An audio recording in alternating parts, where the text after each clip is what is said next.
آپ نے افغان طالبان کی بات کی، آپ کو ان کا کیا نظام کی کیا کس طرح لگ رہا ہے؟ ابھی دو ڈھائی سال ہو گئے، ظاہر ہے ایک اسلامی نظام سپوزٹلی اس کو وہ لڑ کے آئے ہیں، ابھی وہ بھی فگر آؤٹ کر رہے ہیں، وہ یہ نہیں کہ وہ کہتے ہیں جی یہ پرفیکٹ ہے، بیکاز کچھ لوگوں سے ہماری بات ہوئی تو وہ خود ہے کہ یار ہم خود پہاڑوں سے اتر کے آئے ہیں تو فگر آؤٹ کر رہے ہیں. کندھاری علماء کا ایک جی جی ذرا سخت اسکالرز ہیں وہ تو، وہ خواتین کے رائٹس اور وہ سارا، بٹ ایز این ہول آپ کیسے دیکھتے ہیں؟ صرف ایک جو خواتین والا ایشو ہے نا، اس میں مجھے طالبان سے اختلاف ہے.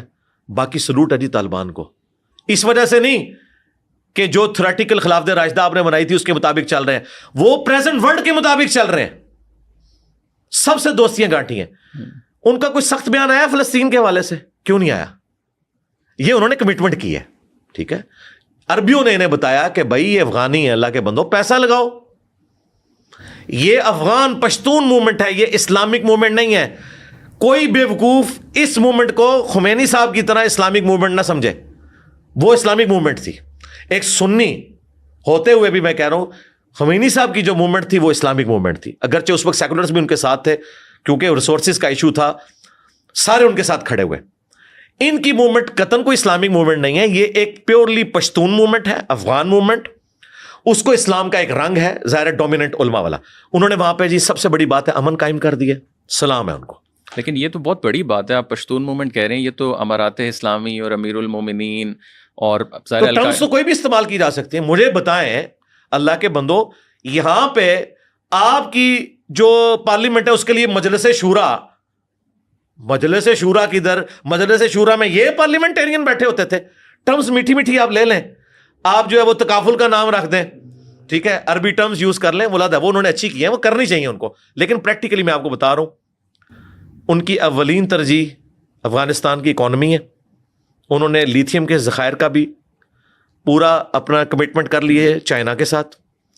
پھر اپنی مدد آپ کے تحت جو اتنا بڑا وہ ایک نہری نظام قائم کر رہے ہیں وہ بھی آپ کے سامنے ہے. انہیں پتہ ہے کہ ہم نے معاملات کو کس طرح لے کے چلنا ہے. سب سے بڑی بات ہے طالبان کو میں کریڈٹ دوں گا، اگرچہ طالبان کی سوچ، ان کے عقائد اور جس کو وہ اسلام سمجھتے ہیں میں سرے سے ان کے ساتھ ایگری نہیں کرتا. میں اس وقت یہ وہ بندہ بات کر رہا ہے، لہٰذا کسی کو برا نہ لگے اس حوالے سے کہ میں کوئی ان کا فرنٹ مین بنا ہوں. میں سمجھ رہا ہوں کہ جو دنیا کے تقاضے ہیں ان کو وہ لے کے چل رہے ہیں. انہوں نے امن قائم کر دیا اس قبائلی سسٹم میں جہاں دنیا کی کوئی پاور امن قائم نہیں کر سکتی تھی، انہوں نے کر کے دکھایا. انہوں نے سزائیں نافذ کی ہیں. عورتوں والا جو معاملہ ہے نا، اس میں ان کا آرگومنٹ سنیں. وہ کہتے ہیں پہاڑوں سے ہمارے یہ نوجوان اترے ہیں، انہوں نے عورتیں دیکھی نہیں ہوئی ہیں اور یہ پاگل ہو جاتے ہیں عورتوں کو دیکھ کے. اچھی بات ہے، انہوں نے بتا دیا کہ کیا ہے کہ ان کی ابھی وہ تزکیہ نفس نہیں ہوا. وہ کہہ رہے ہیں کچھ عرصے بعد ہم یہ سلسلہ شروع کر دیں گے. ہم بھی سمجھتے ہیں کہ عورتوں کی تعلیم بالکل درست ہے، لیکن ہمیں تھوڑا ٹائم دیں. میں ان کو اتنا آپٹیمسٹک کیوں دیکھ رہا ہوں، پیسمسٹک نہیں دیکھ رہا. گورے جو رپورٹ بنا رہے ہیں ان کے بارے میں وہ تو آپ دیکھیں نا، کتنی ڈاکومنٹریز بنی ہیں. ابھی میں ریسنٹلی ایک ڈاکومنٹری دیکھ رہا تھا، اس میں ایک عورت، اس کا ہسبینڈ فوت ہو گیا اور اس کے دیور نے زبردستی اس کے اوپر قبضہ کیا کہ اس سے میں نے شادی کرنی ہے. وہ کورٹ میں پیش ہوئی ہے اور کورٹ بھی ان کی سادہ سی ایک، آپ دیکھ رہے ہیں مسجدوں میں کورٹ لگی ہوئی ہے. اچھا، میرا دل گواہی دے رہا تھا کہ اسلام کے مطابق یہ فیصلہ کریں گے، اور میں پھر سوچ رہا تھا کہ آج اگر اسلام کے بغیر یہاں قبائلی سسٹم ہوتا نا تو وہ عورت اسی دیور کو ملتی. لیکن چونکہ اسلام کی چھاپ تھی، اس قاضی نے کہا کہ اللہ نے عورت کو رائٹ دیا ہے، چاہے تو تمہارے ساتھ شادی کرے یا کسی اور کے ساتھ، تم جو اس کی ڈیو وراثت بنتی ہے وہ اس کو دو گے.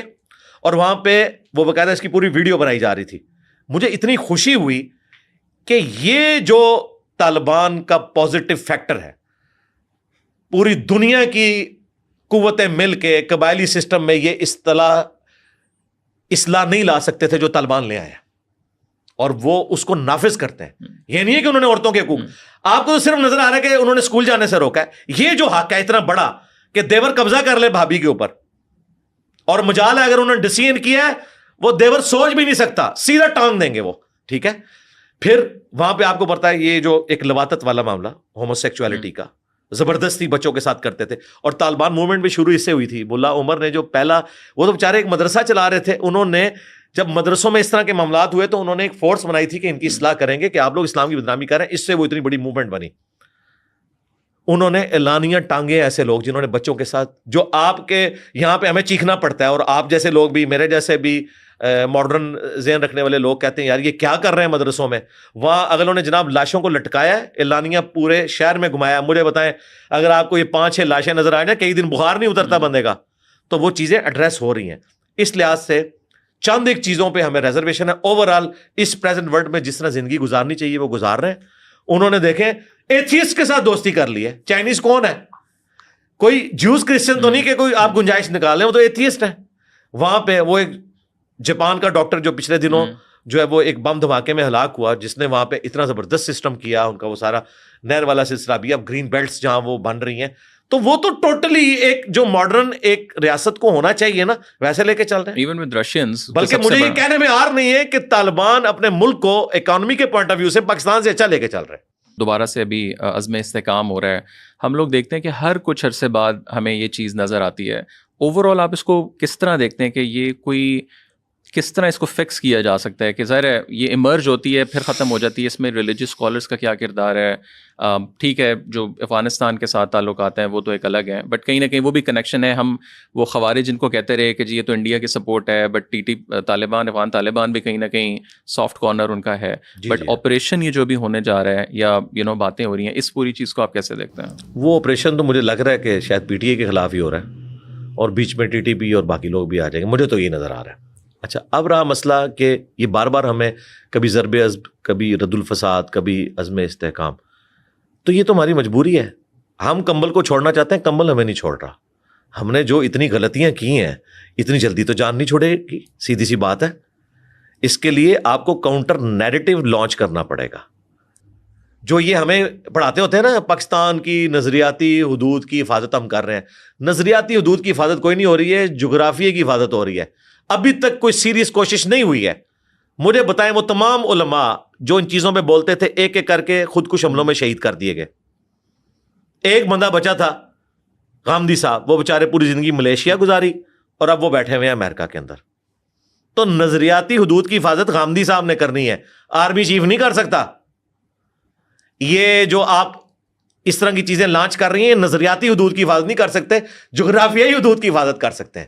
اس کے لیے وہ علماء, مفتی تقی عثمانی صاحب, ڈیسنٹ ان کی اس اعتبار سے اپروچ ہے, اور وہ اس قسم کی ایکسٹرا جوڈیشل ایکٹیویٹیز جو مذہبی تنظیمیں کر رہی ہیں وہ اسے بالکل اعلانیہ کنڈیم کرتے ہیں. پوری دنیا میں جتنا اس طرح کا معاملہ ہو رہا ہے, ابھی تو میں نے ان کا کل ایک انٹرویو دیکھا ہے انگلش میں, انہوں نے 5 منٹ کا ایک کلپ ریکارڈ کرایا, اس میں انہوں نے کلیئر کٹ کہا ہے کہ دنیا میں جس قسم کی بھی حکومتیں ہیں مسلمانوں کی ان کا ساتھ دیں اور آپ پولیٹیکل سٹرگل کریں. یہ جتھے بنا کے اس طرح چڑھ دوڑنا, اس کی وجہ سے تقی عثمانی صاحب کی اپنی لائف بھی ونریبل ہوئی ہے, ان پہ بھی اٹیک ہوئے ہیں ان لوگوں کی طرف سے. تو اگر اتنی بڑی بڑی پرسنالٹیز کو ان کو فرنٹ پہ لا کے ان کے ذریعے کاؤنٹر نیریٹو لانچ کیا جائے اور پھر لوگوں کو سمجھایا جائے, پھر یہ معاملہ لیکن وہ ہوا ہے بٹ وہ فیل ہوتا رہا ہے. نہیں کوئی نہیں ہوا. آپ کس طرح کہتے ہیں مجھے بتائیں. 2010 کے بعد کافی زیادہ مطلب سرکار اس طرح نہیں ہے کہ آپ نے ایک آدھ کوئی پریس کانفرنس کروا دی, وہ بھی یار مجھے بتائیں جب یہ سری لنکن کو قتل کیا گیا تھا, ایک طارق جمیل صاحب آئے ہیں سامنے, اس وقت جتنی مذہبی تنظیمیں تھیں ٹی ایل پی کے کسی بڑے بندے کا کوئی بیان یہ دلوا سکے؟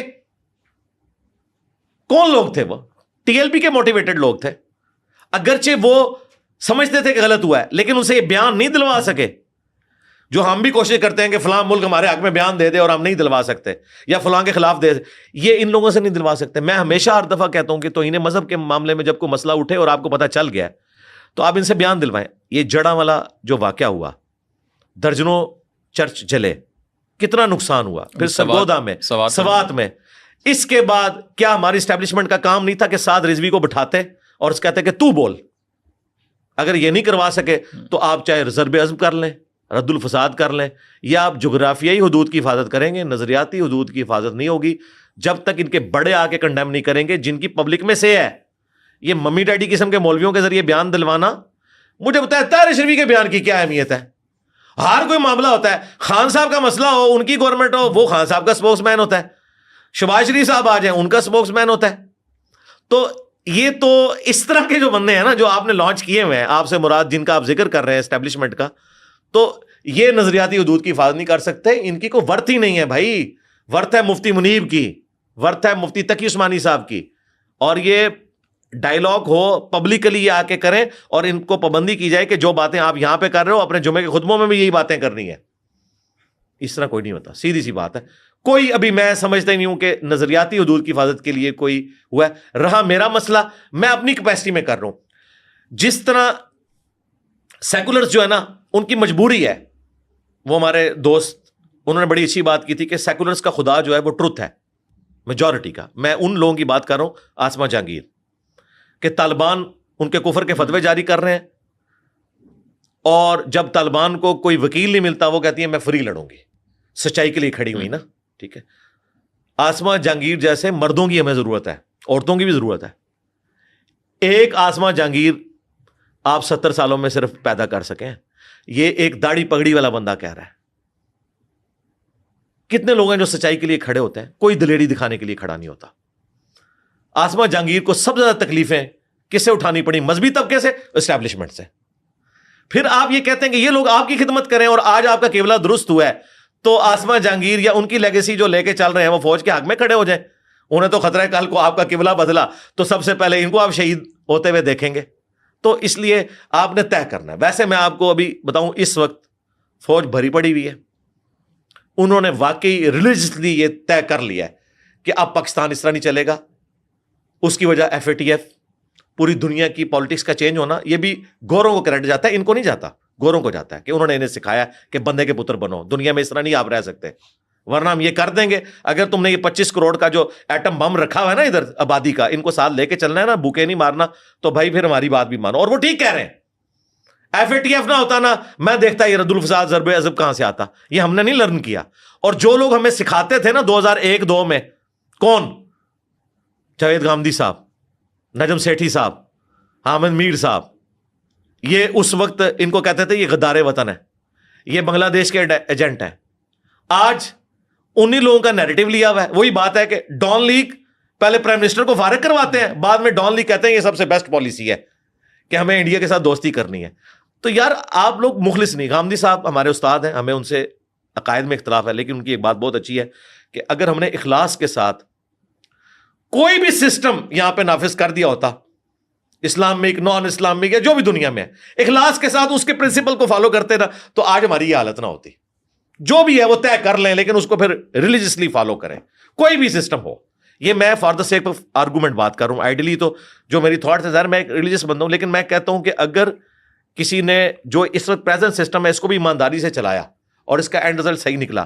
اب مجھے بتائیں 2017 میں ہنستا بستا ملک تھا, 2 بندوں نے ڈیسائیڈ کیا, چلتے ٹائر میں ڈنڈا دے دیا, ٹھیک ہے, 5 روپے کی روٹی تھی اس وقت کی, آپ ڈالر کی قیمت دیکھیں, ہنستا بستا ملک انہوں نے عدلیے کے ساتھ مل کے اسٹیبلشمنٹ نے اجاڑ دیا. اب اس کی ریمیڈی کئی ڈیکیز تک نہیں ہونی. ٹھیک ہے, پھر RTS ہوا. اب فارم 45 تو سب کو نظر آ رہا ہے, RTS کسی کو نظر نہیں آ رہا. ٹھیک ہے, اب وہ اپنی جگہ چیختے ہیں, وہ کہتے ہیں یار ہم ملک کی خدمت کر رہے تھے, ہمیں ڈیفیم کر دیا, اب بچے ان کے ساتھ لگ گئے ہیں, اب ہمیں یہ کہہ رہے ہیں کہ جی اب وہ جو ہے اب ہم 0 سے سٹارٹ کر لیں. وہ ادھر نہیں مانتے, وہ آپ جا کے وہ بوٹ کو عزت دو پہ آ گئے ہیں, ووٹ کو عزت دو سے, اور جو سیم پیج تھے وہ ووٹ کو عزت دو بن گئے.